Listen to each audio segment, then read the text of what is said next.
Hello everyone, I am Sudhanshu Pandey. Today we will discuss about future continuous tense. ठीक है, आज हम लोग चर्चा करेंगे फ्यूचर कंटिन्यूअस टेंस के बारे में। फ्यूचर कंटिन्यूअस टेंस का पहचान क्या होता है? इस काल के वाक्यों के अंत में रहा होगा, रही होगी, रहे होंगे, रहा होगा आदि शब्द आते हैं। ठीक है, क्या पहचान होता है कि इस काल के वाक्यों के अंत में ऐसे वाक्य जिनके अंत में रहा होगा, रही होगी, रहे होंगे, रहा होगा आदि शब्द आते हैं, वो क्या होते हैं? फ्यूचर कंटिन्यूअस टेंस के वाक्य होते हैं। जैसे उदाहरण है, रमेश विद्यालय जा रहा होगा, तो यहाँ पर ध्यान दीजिए, रहा होगा अंत में है ना, रमेश विद्यालय जा रहा होगा, तो ये क्या? फ्यूचर कंटिन्यूअस टेंस का वाक्य। ठीक है, अगला देखते हैं। अब बात करते हैं कोई भी जो है फ्यूचर कंटिन्यूअस टेंस का अफर्मेटिव सेंटेंस है, मतलब सकारात्मक वाक्य है, तो उसका हम लोग अंग्रेजी में अनुवाद कैसे करेंगे, उसके लिए नियम पढ़ते हैं। तो पहला नियम ये कहता है कि आई एवं वी, ठीक है, आई एवं वी के साथ सहायक क्रिया शैल बी, आई एवं वी के साथ सहायक क्रिया शैल बी तथा मुख्य क्रिया की पहली अवस्था में आईएनजी का प्रयोग होता है। किसका प्रयोग होता है? आईएनजी का। ठीक है, आई एवं वी के साथ सहायक क्रिया शैल बी तथा मुख्य क्रिया अर्थात मेन वर्ब की पहली अवस्था अर्थात फर्स्ट फॉर्म में आईएनजी का प्रयोग होता है। ठीक है, दूसरा नियम क्या कहता है कि आई एवं वी को छोड़ करके, ठीक है, अन्य सभी कर्ताओं के साथ, आई एवं वी को छोड़ करके अन्य सभी कर्ताओं का साथ, मतलब ये हुआ कि चाहे आई वी को छोड़ करके, चाहे वो आपका सिंगुलर नंबर हो यानी एक वचन हो, चाहे वो प्लूरल नंबर हो अर्थात बहुवचन हो, ठीक है, चाहे वो ही सी इट हो, चाहे यू और ते हो, ठीक है, सभी के साथ में क्या होगा? सहायक क्रिया विल भी तथा मुख्य क्रिया अर्थात मेन वर्ब की जो है पहली अवस्था अर्थात फर्स्ट फॉर्म में आईएनजी का प्रयोग होता है। ठीक है, आई और वी को छोड़ करके अन्य सभी कर्ताओं के साथ में, अन्य कोई भी कर्ता हो, सभी के साथ में क्या होता है? सहायक क्रिया विल भी और मुख्य क्रिया अर्थात मेन वर्ब की पहली अवस्था में आईएनजी का प्रयोग होता है। ठीक है, अगला सेंटेंस स्ट्रक्चर देख लीजिए। सेंटेंस स्ट्रक्चर वाक्य संरचना कैसे होगा? पहले आपका सब्जेक्ट अर्थात कर्ता होगा, फिर जो है कर्ता अनुसार सहायक क्रिया शैल और विल होगा, फिर बी होगा, फिर first form of the organic क्रिया की पहली अवस्था होगी, फिर आईएनजी होगा, फिर आपका लास्ट में ऑब्जेक्ट अर्थात कर्म होगा। पहले सब्जेक्ट क्या है? मैं की अंग्रेजी आई। ठीक है, आई के साथ में सहायक क्रिया शैल बी, शैल, ठीक है, फिर be first form of the verb, ठीक है, लर्न, याद करना ना, तो लर्न, ठीक है, आईएनजी जुड़ गया, लर्निंग, ऑब्जेक्ट क्या है? माई लेसन, ठीक है, बना पाठ।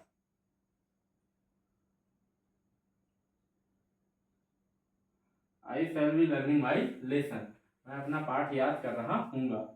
ठीक है, ये आपका अफर्मेटिव था। अगला है निगेटिव। निगेटिव सेंटेंस, मान लीजिए फ्यूचर कंटिन्यूअस टेंस का कोई भी नकारात्मक वाक्य अर्थात निगेटिव सेंटेंस है, तो उसका हम लोग अनुवाद कैसे करेंगे? तो इसमें देखिए, इस काल के नकारात्मक वाक्यों में अर्थात निगेटिव सेंटेंसेस में कर्ता अनुसार अर्थात कर्ता के अनुसार सहायक क्रिया शैल बी एवं विल बी,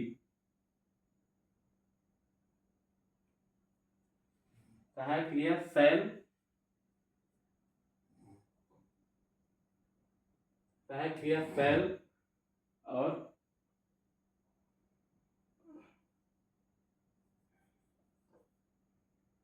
सहायक क्रिया शैल तथा विल, शैल एवं विल के बाद तथा बी से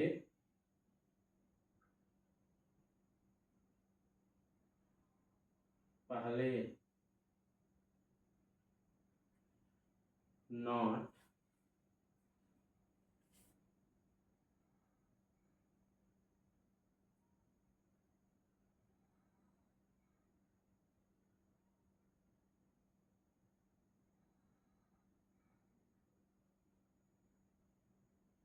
ठीक है, नॉट तथा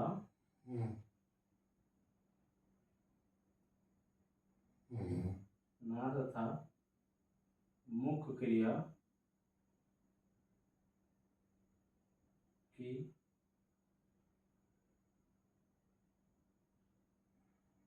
पहली अवस्था,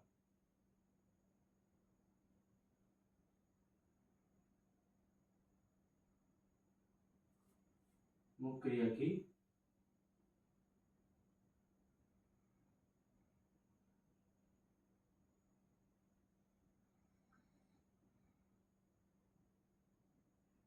ठीक है। इस काल के नकारात्मक वाक्यों में कर्ता अनुसार सहायक क्रिया शैल और विल के बाद तथा बी से पहले नॉट तथा मुख्य क्रिया की पहली अवस्था में आईएनजी का प्रयोग होता है। ठीक है, मतलब क्या है कि इस काल के नकारात्मक वाक्य अर्थात नेगेटिव सेंटेंस में कर्ता के अनुसार सहायक क्रिया शैल विल के बाद तथा बी से पहले नॉट तथा मुख्य क्रिया अर्थात मेन वर्ब की पहली अवस्था अर्थात फर्स्ट फॉर्म में आईएनजी का प्रयोग होता है। ठीक है, तो इस सेंटेंस स्ट्रक्चर क्या, पहले आपका सब्जेक्ट होगा, कर्ता होगा, फिर सहायक क्रिया शैल या विल होगी, फिर आपका नॉट होगा, फिर बी होगा, फिर first form of the verb यानी क्रिया की पहली अवस्था होगी, फिर आपका आईएनजी होगा और फिर आपका ऑब्जेक्ट होगा। ठीक है, अर्थात कर्म होगा। पहले देखते हैं मैं की अंग्रेजी क्या होती है, आई। ठीक है, आई के साथ में सहायक क्रिया शैल, फिर आई शैल के बाद फिर नॉट लगा देंगे, फिर बी, फिर क्रिया की पहली अवस्था लर्न में आएंगी लर्निंग,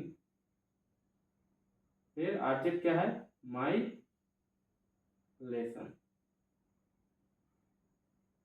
ठीक है, I shall not be learning my lesson, मैं अपना पाठ याद नहीं कर रहा हूँ। ठीक है, I shall not be learning my lesson.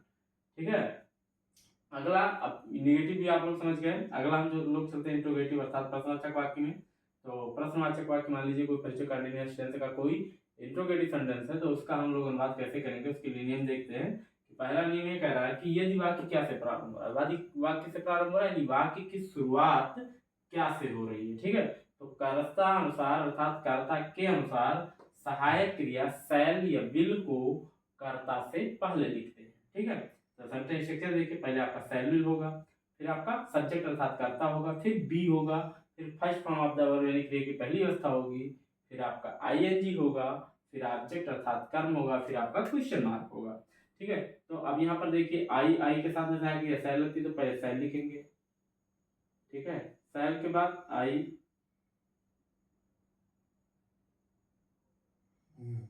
ठीक है, शैल आई, क्या मैं अपना पाठ याद कर रहा हूँ, तो शैल आई, फिर be, first form of the verb में क्रिया की पहली अवस्था, तो लर्न में आईएनजी,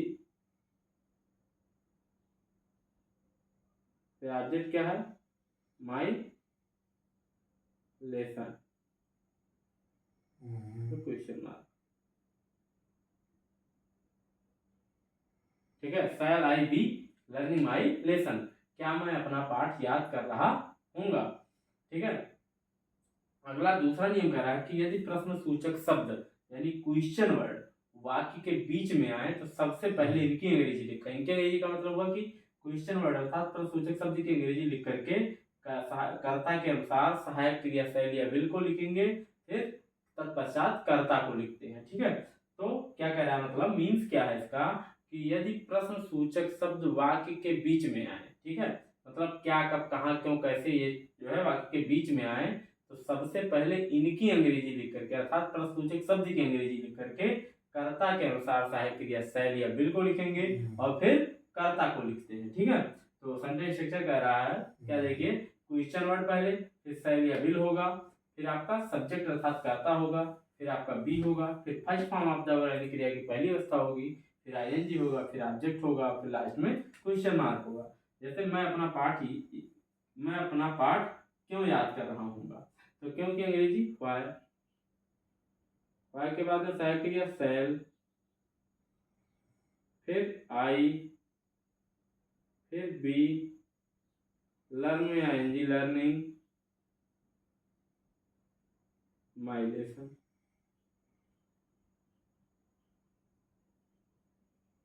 क्वेश्चन मार्क। ठीक है, why shall I be learning my lesson, मैं अपना पाठ याद क्यों कर रहा हूँगा। ठीक है, अगला देखिए, हम लोग पढ़ चुके अफर्मेटिव सेंटेंस जान चुके, उसका नियम, निगेटिव सेंटेंस का नियम जान चुके, इंट्रोगेटिव सेंटेंस का नियम जान चुके। अब हम लास्ट में हमारा इंट्रोगेटिव नेगेटिव सेंटेंस, यानी प्रश्नवाचक नकारात्मक। ठीक है, तो मान लीजिए कोई फ्यूचर कंटिन्यूअस टेंस का प्रश्नवाचक नकारात्मक है तो उस वाक्य है तो उसका हम अनुवाद कैसे करेंगे, उसके लिए सेंटेंस स्ट्रक्चर देखते हैं। मान लीजिए कि कोई वाक्य क्या से प्रारंभ हो रहा है, उसमें बीच में नहीं आ रहा है। ठीक है, तो उसका सेंटेंस स्ट्रक्चर इस प्रकार से होगा। पहले क्या होगा, शैल या विल होगा कर्ता अनुसार, फिर आपका सब्जेक्ट अर्थात कर्ता होगा, फिर नॉट होगा, फिर बी होगा, फिर first form of the verb यानी क्रिया की पहली अवस्था होगी, फिर आईएनजी होगा, फिर ऑब्जेक्ट होगा, फिर क्वेश्चन मार्क होगा। ठीक है, जैसे अब देखो यहाँ पर क्या, तो आई के साथ सहायक क्रिया शैल लगती है तो शैल लिख देंगे पहले, फिर कर्ता आई, फिर नॉट, फिर बी, फिर लर्निंग, फिर माई लेसन, फिर क्वेश्चन मार्क। ठीक है, shall I not be learning my lesson, क्या मैं अपना पाठ नहीं याद कर रहा हूँगा। ठीक है, तो shall I not be learning my lesson. दूसरा कह रहा है, दूसरा सेंटेंस देखिए, जैसे यदि क्वेश्चन वर्ड बीच में आए, ठीक है, मतलब प्रश्नवाचक शब्द वाक्य के बीच में आए और उसमें बीच में नहीं आए, तो उसका सेंटेंस स्ट्रक्चर इस प्रकार से होगा। पहला आपका होगा क्वेश्चन वर्ड अर्थात प्रश्न सूचक शब्द, फिर आपका कर्ता अनुसार शैल या विल होगा, फिर सब्जेक्ट अर्थात कर्ता होगा, फिर आपका नॉट होगा, फिर बी होगा, फिर first form of the verb यानी क्रिया की पहली अवस्था होगी, फिर आपका आईएनजी होगा, फिर ऑब्जेक्ट अर्थात कर्म होगा, और फिर आपका क्वेश्चन मार्क होगा। ठीक है, जैसे मैं अपना पाठ क्यों नहीं याद कर रहा हूँ। ठीक है, तो अब देखो क्यों नहीं, तो क्यों की अंग्रेजी वाई, वाई के बाद सहायक क्रिया shall, why shall I not be learning my lesson. ठीक है, why shall I not be learning my lesson. ठीक है, ये था आपका इंट्रोगेटिव नेगेटिव सेंटेंस। हम लोग अफर्मेटिव जान चुके, नेगेटिव जान चुके, इंट्रोगेटिव जान चुके और इंट्रोगेटिव नेगेटिव जान चुके। ठीक है, फ्यूचर मतलब क्या है कि फ्यूचर कंटिन्यूअस टेंस हमारे पूरे तरीके समझ में आ गया। ठीक है, आप लोग पूरे नियम को पढ़िएगा ध्यान से, और फिर नियम को पढ़ने के बाद आप लोग जो भी वाक्य बनाएंगे वो सेंटेंस स्ट्रक्चर पे बनाएंगे, तो 100% गारंटी है कि आपका वाक्य गलत नहीं होगा। और वीडियो को पूरा देखें अंत तक और अपनी प्रतिक्रिया जो है कमेंट बॉक्स में जरूर दें। धन्यवाद।